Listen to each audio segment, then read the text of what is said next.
दूसरा स्टेप ये बताने जा रहा हूँ।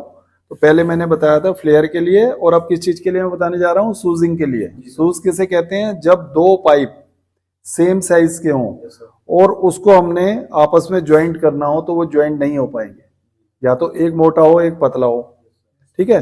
तो उसके लिए जब दोनों एक जैसे होते हैं, और अगर वो कॉपर का है, लोहे में तो नहीं कर सकते हम, अगर वो कॉपर का है तो हम इसको शूज कर सकते हैं। शूज करने का तरीका बता रहा हूं। इसमें हमने करीब करीब आधा इंची उठाना है, इसमें भी ज्यादा उठाएंगे तो दिक्कत हो जाती है।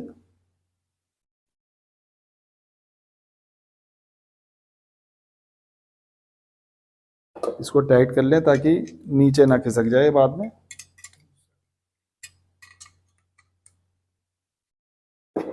पहले एक दफा नोच प्लास से आप कर लो। वैसे बेटर यह है कि अगर आप जो भी पाइप हो, चाहे फ्लेयर बना रहे हो या वो कर रहे हो, अगर उसे आप गर्म कर ले, पहले लाल कर लें और उसके बाद ठंडा कर लें, तो वो इजीली बनेगा। और देखो अंगूठे का, कई जने इस तरीके से करते हैं, कभी इधर जाता है इधर जाता है, तो अंगूठे का आपने इस्तेमाल करना ताकि इस सीध में चले, इधर उधर भागे ना।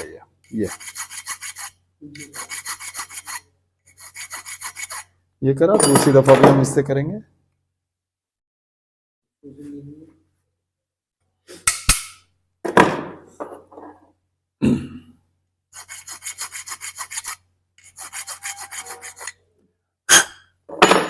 ये हो गया हमारा सूजिंग टूल। ये अलग अलग साइज का एक ही में आ जाता है, वरना अलग अलग भी आते हैं, क्वार्टर का अलग आता है, थ्रेड का अलग आता है, सब अलग अलग आते हैं। तो इस तरीके से हम इस पे रखेंगे, और ये अपना हथौड़ा लिया, छोटी हथौड़ी, और इससे धीरे धीरे, देखो 2 उंगली नीचे लगा रखी है मैंने, अंगूठे से ऐसे पकड़ रखा है। शुरू में आप लोगों के लिए मुश्किल होगा, बहुत तेज नहीं मारना, हाँ बिल्कुल हल्का।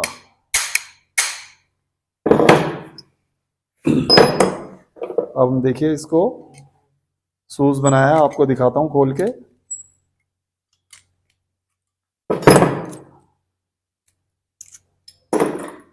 बना फिनिशिंग से? जी सर। अब ये जो है हमारा, ये देखिए ये वाला पाइप है, दोनों का साइज सेम था। अब ये एक दूसरे के अंदर हम अगर घुसेड़ेंगे तो ये देखिए ये घुस गया, और अब हम इसमें टांका लगा सकते हैं इजीली। जब दो पाइप सेम साइज के होते हैं तब हमें सूजिंग की जरूरत पड़ती है, ठीक है। और ये कम चांस होते हैं, मगर यह है कि आपको आना चाहिए। अब कई जने क्या करते हैं, सिर्फ नोच प्लास से गर्म करके इसे फैला देते हैं और उसके बाद इसमें दूसरा पाइप लगा के टांका लगाते हैं, मगर एक्चुअल तरीका ये है, अगर मजबूत टांका लगाना है तो ये तरीका है। खाली अगर वो जुगाड़ कर रहे हो नोच प्लास से गर्म करके फैला के, और दूसरा पाइप हल्का सा फंसा और उसी पे आपने टांका रख दिया, तो वो कमजोर रह जाएगा, टूट भी सकता है, निकल भी सकता है, ठीक है। ये शूज देख रहे हैं आप। और कभी भी ये फ्लेयर बनाना है, अगर पीछे शूज बना हुआ है तो पहले से नट डालना पड़ेगा आपको इस चीज का। और गलतियां करोगे तभी सुधार होगा, ठीक है ना। जब जब गलती करोगे और दोबारा काम करना पड़ेगा, आप कहोगे भाई यार, फिर ध्यान रखोगे आप, ठीक है। तो ये शूज बनाने का मैंने तरीका बताया इन्हें बच्चों को, ठीक है। ये जो शूजिंग मैंने बनाई है, जो दो पाइप एक दूसरे से अटैच करके मैंने वेल्डिंग करने हैं, मैं वही वेल्डिंग करके इन्हें दिखा रहा हूं कि किस प्रकार वेल्डिंग करना चाहिए और उसमें किस चीज का ध्यान रखना चाहिए हमें। पहले तो दोनों पाइप खुले होने चाहिए, जो मैंने पहले आपको शायद बताया था, अंदर कोई कचरा ना हो, खुले तो हैं, वरना ऊपर से हमने टांका लगा दिया अंदर से बंद हो तो दिक्कत हो जाएगी। दूसरी क्या बताई थी मैंने, अगर मैं इसमें डाल रहा हूं, ये आप देख रहे हो बिल्कुल टाइट है, अगर ये लूज है, ठीक है, और ये हिस्सा नीचे डाउन है, तो यहां से टांका इसके अंदर जाके मुंह को बंद कर सकता है, ठीक है। तो आपको ये ध्यान रखना है, मैंने बताया था आप ऊपर करके इसकी ढाल नीचे रखेंगे। जोन सा पाइप घुस रहा है बड़े वाले पाइप में, बड़े वाला मोटा वाला पाइप की ढाल नीचे होगी, ठीक है। और ये ऐसे लगेगा तो क्या होगा, वो अंदर की तरफ नहीं जाएगा अगर हम हीट भी देंगे। और दूसरी बात सबसे जरूरी ध्यान रखना है, जब हम इसे हीट देते हैं तो हम मोटे वाले पाइप में पहले पिघालते हैं, और मोटे से पिघाल के फिर छोटे पे ले आते हैं। फ्लेक्स तो बेटे लाया नहीं, खैर जरूरत ही नहीं है नए में तो। अब ये मैं आपको ब्रोलैम बहुत टाइम बाद जला रहा हूँ, जबकि मैं बत्ती जलाता हूँ, दिखाता हूँ आपको भी।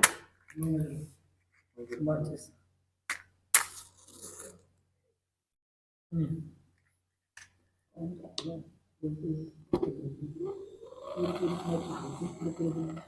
ब्रो लैंप है, इसके आगे पत्ती लगी हुई है ताकि हीट पल्ली साइड ना जाए, नहीं तो रेफ्रिजरेटर की बॉडी वगैरह में भी आग लग सकती है, कनेक्शन भी जल सकते हैं, इसलिए ये सपोर्ट के लिए लगाई हुई है। ठीक है, मगर ये काफ़ी आगे है।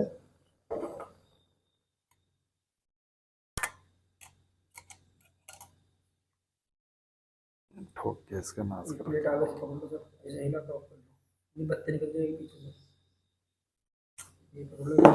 ऐसे लग,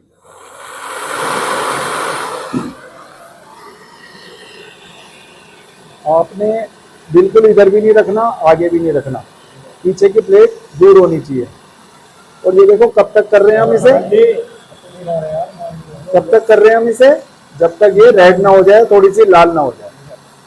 और अपने ब्रो लैंप को हल्का हल्का आपने हिलाते रहना है। अब देखो रेड हो गया, अब हम इसे धीरे कर लेंगे थोड़ी, क्योंकि हमें इतनी तेज नहीं चाहिए, अब धीरे कर लेंगे। ये वेल्डिंग रोड हो गई, मैंने बताया था जो मोटा वाला पाइप है, ये वाला पाइप इस वाले पाइप में घुस रहा है, तो हम इसमें इसे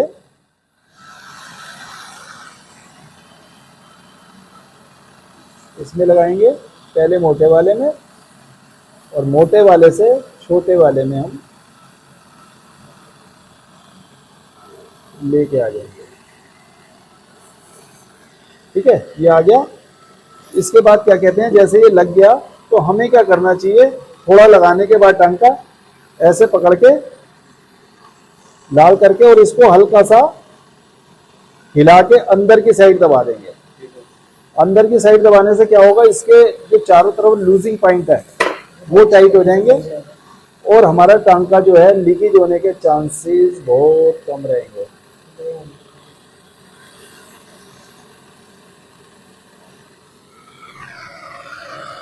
ये देखिए, इधर आगे आके टांका दिखाओ, कैसा लगा टांका, आगे आके टांका दिखाओ, ये देखो बिल्कुल क्लियर लगा है। ये दिखाओ इधर, ये देखो टांके की फिनिशिंग होनी चाहिए, कहीं जने पकोड़े से बिठाए थे वो नहीं बैठने चाहिए।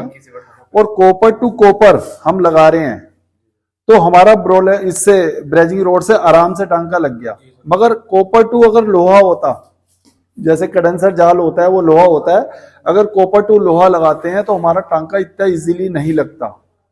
उसका भी मैं तरीका अभी बताऊंगा आपको बाद में, ठीक है ना। उसमें क्या होता है, लोहे के पाइप को अच्छे से हमें फाइल पेपर से साफ करना पड़ता है, कार्बन, और उसके लिए फ्लेक्स का इस्तेमाल करना बहुत जरूरी है। फ्लेक्स एक पाउडर होता है, जैसे सुहागा होता है, इस तरीके से ही वो जब हम इस पे लगाते हैं गर्म करके, तो वो लोहे वाले पे लगाना कंपलसरी है। जब हम लोहे पे लगाएंगे तो वो जगह क्लियरेंस हो जाएगी और टांका पकड़ने की क्षमता उसकी बढ़ जाएगी, और छूते ही आपके चारों तरफ इसके आराम से अपने आप ही बह जाएगा टांका, और सुंदर लगेगा। और अगर आप इस्तेमाल नहीं कर रहे वो, और एक मार पेपर से नहीं घिस रहे, और आप फ्लेक्स को इस्तेमाल नहीं कर रहे, तो टांका आपका सही नहीं लगेगा। कॉपर टू कॉपर लग जाता है, मगर लगाते समय भी क्या ध्यान रखना है, अगर ये पाइप का ये वाला टुकड़ा हमारा कंप्रेसर में लगा हुआ है, तो टांका लगाते समय दूसरा मुंह खुला होना चाहिए। ये मैंने पहले ही बताया था, कभी भी टांका लगाओ उसका दूसरा सिरा खुला होना चाहिए, या तो इधर वाला या इधर वाला, ताकि वो जो अंदर गैस बन रही है, हवा बन रही है, वो दूसरी जगह से निकलती रहे। ठीक है, ये टांका लगाने का तरीका है आपका। Thank you.